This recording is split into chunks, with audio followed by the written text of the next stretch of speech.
When Michael Reeves stood on the edge of the roof, ready to end his life, he couldn't have imagined that an unnoticed waitress would be the one to save him.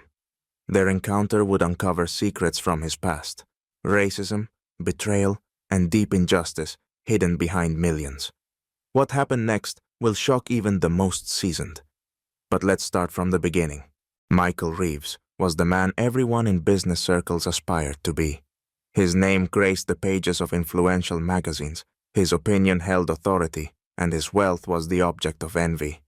He built his empire from the ground up, pushing through ruthless competition, and seemed unstoppable. Everyone knew him as a ruthless shark in the financial world, a man who didn't know defeat. But behind the glittering success lay something deeper: fear of losing everything he'd created, a fear that would ultimately betray him. For decades his luck seemed unbreakable, but suddenly everything changed. It began with whispers, rumors, gossip circulating through the market. At first, Michael paid them no mind. It seemed like the usual envy that always followed his success. But soon, these rumors took the form of official accusations. His company was accused of financial misconduct, false reports, fraud, and hiding profits. Michael was certain this was the work of competitors looking for ways to destroy his empire. However, things were moving too fast. Lawsuits came swiftly. The company's stock began to plummet. Investors pulled out one by one, and the money was vanishing before his eyes. Michael knew time was working against him, but instead of retreating and taking a pause, he made a decision that would change his life forever. One night became a turning point. In panic and desperation, Michael, known for his bold and risky approach to business, made a gamble that he believed would restore him to the top. It was a project no one knew about, but he saw it as his salvation. He invested everything: millions of dollars, the company's last assets, even his personal accounts. He was convinced this was his shot at redemption, that this project would be his triumph and silence everyone. But success didn't come. The project collapsed like a house of cards, and with it, Michael's entire life crumbled. In one night, he lost not only his companies and control of his assets, but also his future. He stared at the numbers on the screen as they plummeted, unable to believe his own eyes.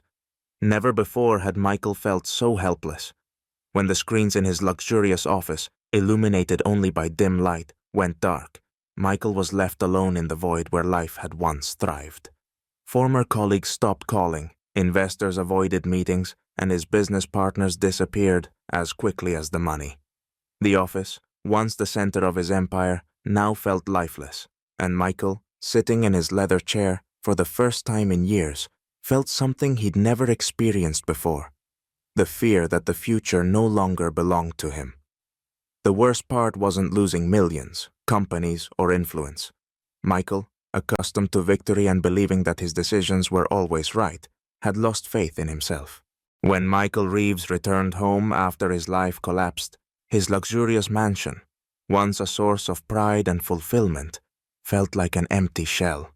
This home had been a symbol of his success, an integral part of his image as a man who had reached the top. Everything here spoke of his past greatness: marble floors, gleaming chandeliers, famous artwork on the walls, a garage filled with collectible cars. But now, with everything he'd worked for over decades lost, the house became a grim reminder that none of it mattered if there was no one to share or appreciate it. His wife, Catherine, who had always seemed like a loyal companion, couldn't handle Michael's downfall. When he was on top, she reveled in the wealth, the parties, and the luxury. But as soon as things took a turn for the worse, Catherine disappeared, like so many others. She left without a note or an explanation, as if their life together had been nothing more than a transaction based on his wealth. One day, she packed her things and left, abandoning him in the vast empty house filled with ghosts of the past.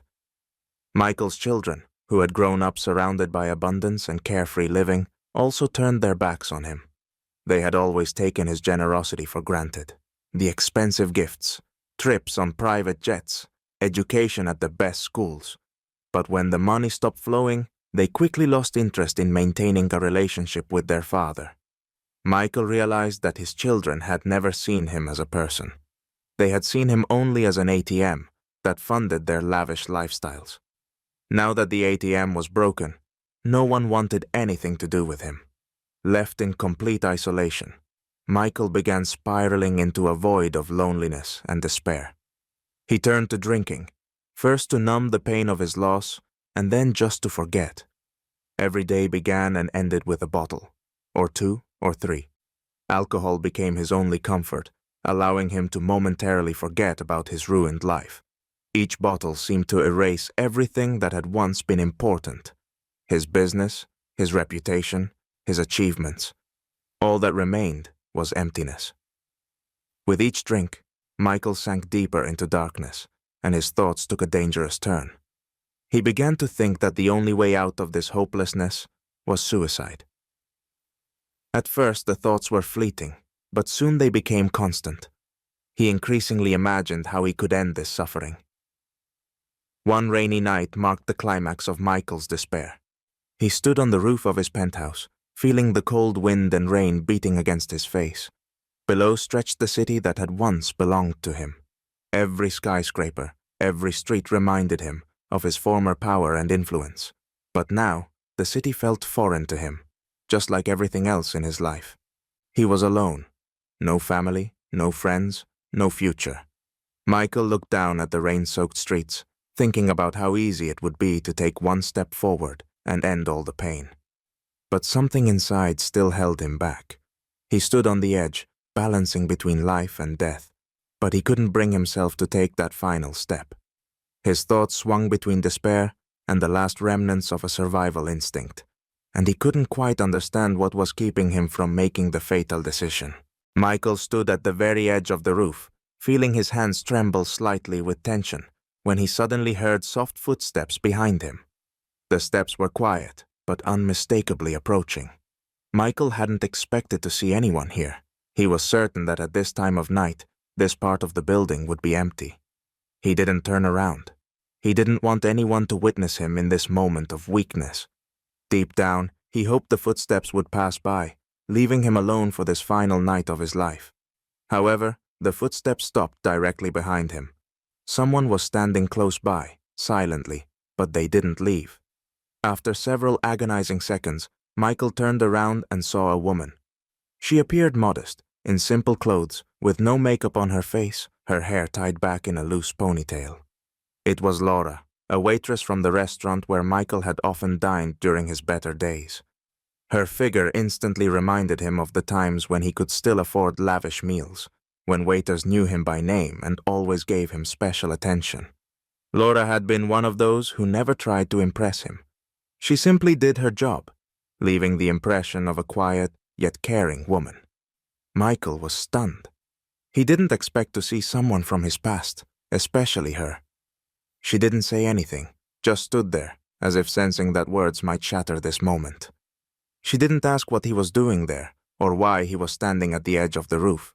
Instead, she quietly sat down next to him and began to speak, as if they had simply met at a café over a cup of coffee.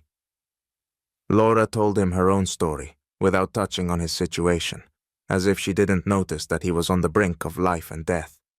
She spoke about her father, who had been a small business owner in a little town, about how their family had lived happily until an economic crisis destroyed everything they had. Her father had lost the business, but never lost faith in himself or his family. He had taught her that family was what made life worth living, even when the money disappeared. His words, which Laura had remembered for life, had helped her overcome difficult times. Michael listened without saying a word. The story was simple, but it touched him deeply. Laura spoke about values he had long forgotten, having become consumed by his race for millions. Her words brought back something he had lost many years ago, a sense that beyond money, there were far more important things.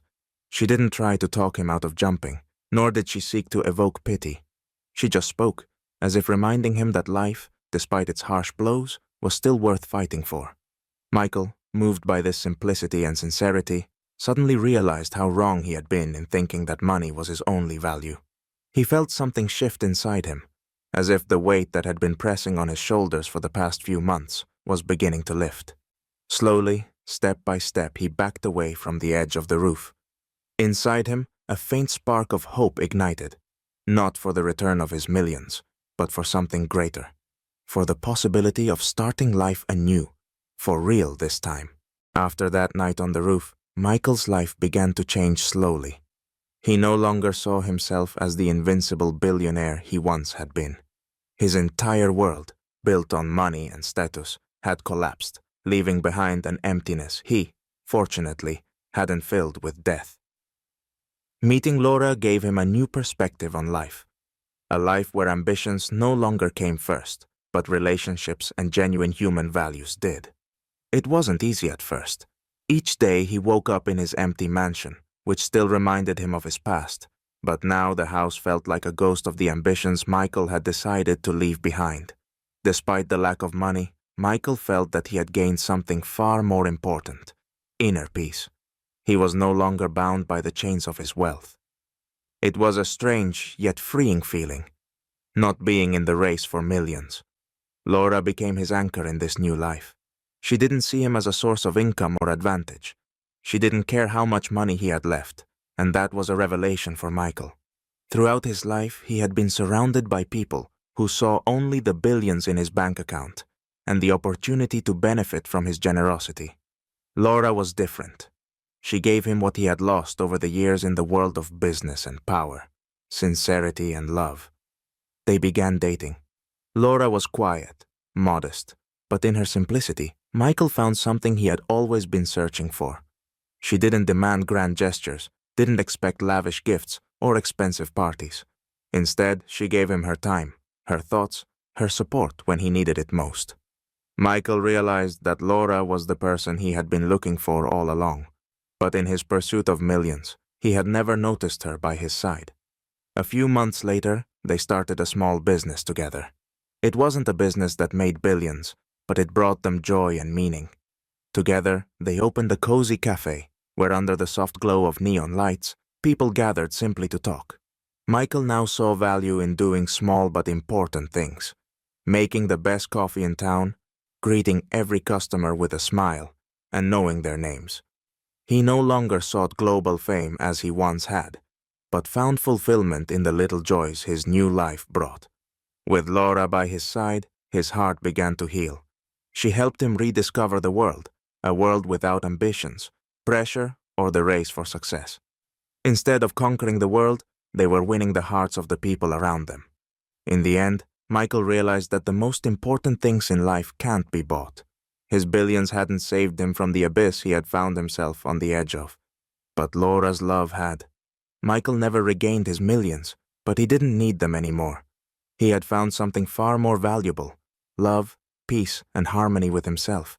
His life was no longer about the pursuit of power and wealth, but about something that couldn't be measured in money: the happiness of having someone by his side who valued him not for what he had, but for who he was.